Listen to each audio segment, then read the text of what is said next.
প্রিয় দর্শক, আজ আপনাদের দেখাবো এমন একটি ফল এবং এমন একটি গাছ যা দেখলেই আপনারা আশ্চর্য হয়ে যাবেন।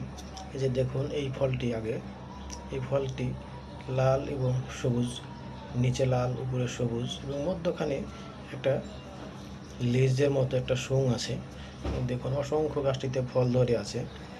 এই দেখুন, আমি আপনাদের জুম করে দেখাচ্ছি যে দেখুন ফলটি, কতগুলো ফল এই গাছটিতে আছে। আশ্চর্য ধরনের কথা হলো, এই ফলগুলো খাওয়া যায় এবং সুস্বাদু ফল। যারা রাজমিস্ত্রি শল ব্যবহার করেন, সেম সেই শলের মতো এই ফলটি দেখতে। এই ফলটি খাওয়াও যায়।